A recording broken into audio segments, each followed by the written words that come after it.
You know it's something when fucking 6ix9ine could make a point. Yo, I just want to know where all the energy at. The Young Thug situation, I stood quiet 2 days just watching it play out, watching what excuses the people come up with.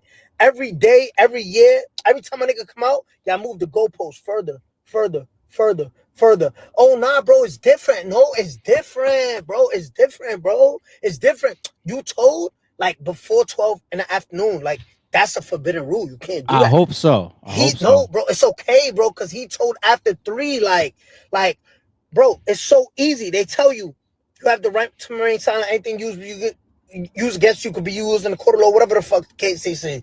You have the right to call an attorney right now. You spoke for 2 hours. 2 hours. I'm not. It's me beating a horse. Like, I'm not saying that.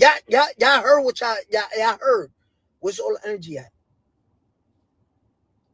Why hit everybody quiet? Why little baby 21 Savage's future? Why you not saying nothing? Let me try to freestyle real quick before I get into these last two, three pieces related to Young Thug. Let me try. Let me try to see if I can remember. So, if the goalpost is being moved, which it is, let's be 1,000, which it is. What are we focusing on? And chat, I'm gonna keep an eye on y'all as well. Y'all might need to help me out. All right.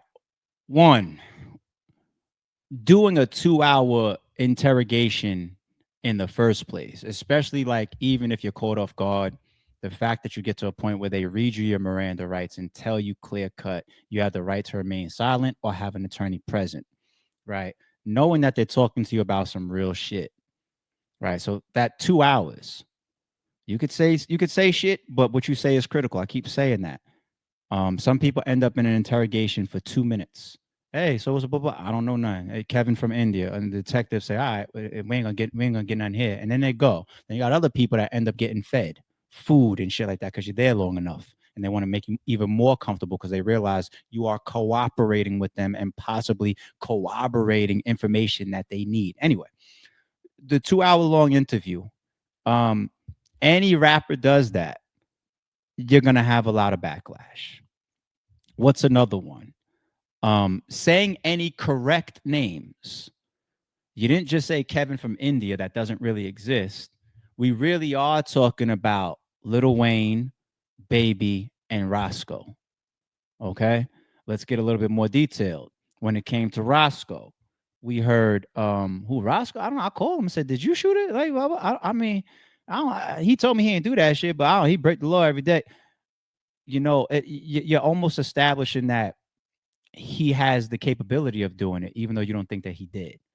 Okay, let's go back to Lil Wayne and Baby, because a lot of this is about their dynamic.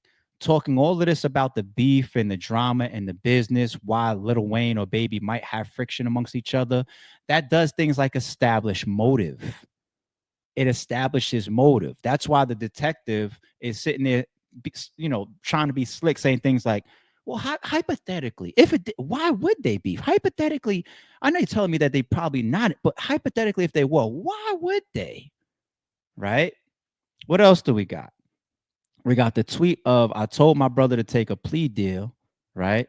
But then we hear you um in other senses contradicting that as far as nobody could take a plea deal in your audio that dropped with 21 Savage, right? I ain't tell my brother to take a plea deal. I don't know what happened in between the times of that audio and you tweeting this, but either way, the internet's just going to look at it, put them next to each other, and say contradiction. What else do we got? You giving them a statement saying, "Hey, if you ever need anything, just call me.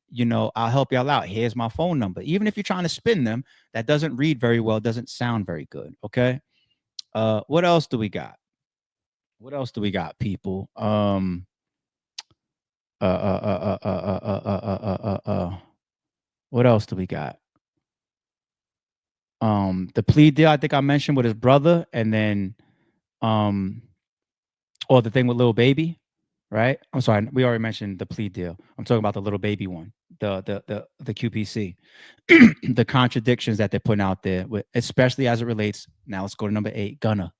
Okay, he yes ma'amed plea proffer agreement, and then we see Unfunk, who you're tweeting saying you told him so that y'all didn't affect y'all mother anymore. Both of y'all in jail at the same time. And we pull up that paperwork that's posted on Reddit over a year ago. And he's agreeing to hand signs and colors and green and all. Um, I'm at like 8. What else? What else? What else are things that they pinpointed from the audio? What else am I missing? There's other ones that they're just like, ooh, that one right there hurts. Um, what else? I'm not gonna go food, like whatever. Um, we're at 8. What else, people? I'm coming to the chat. I'm going blank. Is there more? This all related to the goalpost shit. Things changing. Um, I'll leave it there. I'll leave it there. There's more. I feel like where the internet is just going at him for hypocrisy. There's more. When I said earlier, Young Thug is becoming a victim of his own reputation. It's shit like this that I actually mean. Interviews like this. Cool. You might get a foul. You don't know what's going to happen, but don't stop being gangster when the police, when it's time to go in them rooms. Stay gangster. Stay gangster. I always tell a nigga, that's all I'm saying. I tell my whole hood, you know the police can't give you no time. Stay gangster. So don't tell them then. When they lock you up and they want to question you or anything, just at least buck on them. Like, make them feel like you ain't gonna tell. Like, wait till your first time going to court or something, bro. Like, don't tell. Like, you told it the police ain't fuck, nigga. But they ain't got the police was finna do. They still gotta take you in. They already wrote the ticket. They already called it in. No matter what you tell them in the precinct. Niggas telling in the police car. You in the car getting busy. Yeah, you think this? You think that man finna pull over and let your pussy ass out the car? You think this nigga finna pull over and let your pussy ass out the car? You still gonna go through a process. When you tell him, he gonna say, "Okay, I got a lieutenant. You can tell that to." Mm-hmm. Like, hey, don't even tell me, bitch ass nigga. I can't write this on your ticket. Mm-hmm. So tell to the next person. Tell to the next person. And we only talking to the niggas who signed up for this shit. If you subscribe to the streets, right? You feel what I'm saying? That's what you right, signed the fuck up for, man. This you feel what I'm saying? Yeah. Don't sign up for the streets and then try to erase that shit when you get caught. Hold, give me no. That's not how that shit works. I stay out of trouble because I know I can't tell. You had listen. So I just stay out of trouble. You had a heavy foot. You was a big step in the street. As soon as you get to the police district, your name Lightfoot now. You got tender toes. Now your feet like what's going on? Your feet tender. Now you're nothing. What the fuck's going on? Come on, man. Like I'm just saying, if that's the life you're gonna live it. If not, so don't go from big step to tender toes. Teddy tender ass. I'm just saying. They're saying what? This is a recent tweet by Young Thug. Might be at a point where you realize the internet is just running so rampant with all of this stuff and dissecting all these different audio clips and people coming out and speaking out, YSL or ex-YSL people coming out. You got the Woodies, you got the Roscoe stuff, you got Whack 100, you got the academics, you got the previous co-founder of YSL that spoke out. You got all this stuff. This isn't one of those, a tweet or two will make this go away. And if this is his last tweet, then he realizes that at this point. Young Thug says he's going to let the music do the talking for him. Let the music talk, Spider. Now, let me tell you why that is the best option for him right now. Some people might get annoyed at what I'm about to say. I'll take the big screen so that if y'all want to flame me for it, fuck it, I'll sit here and I'll face it. The reason why that tweet is the best tweet that he's put out ever since all of this shit, allegedly, is because none of this shit really will matter in the end of the game anyway. None of it. We don't have to keep seeing this. That's a definition of insanity. Seeing the same thing and expecting a different outcome. Okay? Time in the music industry heals all of this type of shit. I've seen it in battle rap.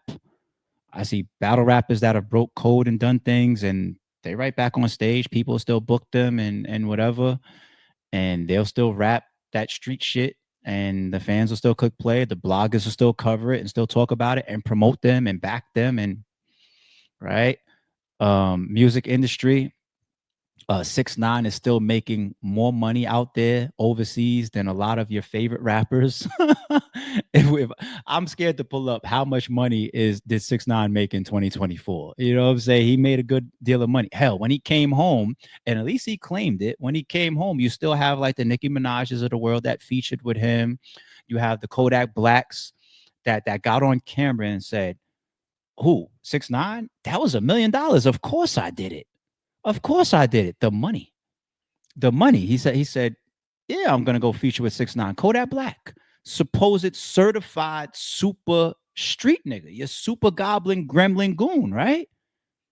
None of this shit be mattering. It don't fucking matter. It just becomes internet entertainment, conversational pieces and points. Shout out to the podcasters and the bloggers that at least make money off of it. Shout out to all the internet people that at least get entertained off of it. But the moment you take that shit too personal, if you're not involved in it, you lost. Because the private and the personal investment in this shit mean it goes nowhere. I have no personal attachment to Gunna, Doug, Roscoe, none of them. None of them is gonna change my life. For the, you know what I'm saying? I'm not next to them, not involved with them. I don't care what they do. If anything, it'll be content for us here. We'll keep it 1,000, try to pick up some jewels about it. But who really, if he does what he just tweeted, what we asked and begged Drake to do, that UMG shit will all fly under the fucking rug. We've been telling him that it will if he just shuts up and makes music. We ain't been telling Drake, no matter what, you're done in hip hop because you broke a hip hop rule. Nobody's been telling him that. From the Charlamagne the guys and the big radio outlets and medias and bloggers, and I might have said it once or twice as well since last year. Drake, just give us good music. You could break the hip hop rule. Here's another hip hop rule: ghostwriters. It don't fucking matter if you get exposed or not. We'll put you right back on stage for the next card in battle rap, or put you on the right next on the next album in the industry if it's gonna sell. It don't fucking matter. And it's wild to say that, but it's fucking true.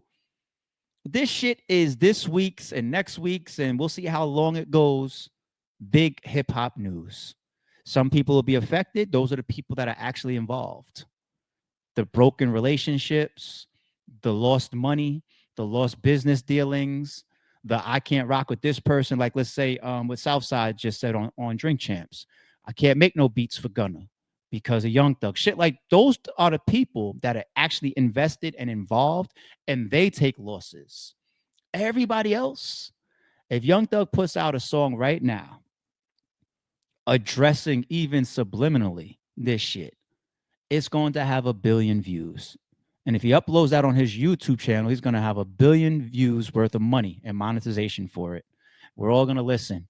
We're all going to react. We're all going to buy the stream still. We're all going to buy the album still. Okay? That's the reality of what he's facing. Goalpost moved. Absolutely. I think it's been stolen, the goalpost. Rules changed and switched up. Absolutely. Are you going to look in the mirror and lie to yourself? Oh, since when is the sky fucking orange or purple or red? Or no. Like, why lie to yourself? But it ain't going to change shit. And he's still a powerful, influential, feared person. That's why Wackett don't want to call him a snitch. He said, I'm doing a little selective politicking. You don't want to call him that, though. He said, well, he did is absolutely wrong, but I can't say the word. I understand. You know what I'm saying? Lil Baby, I don't know. Lil Baby still going to stand right there? Probably.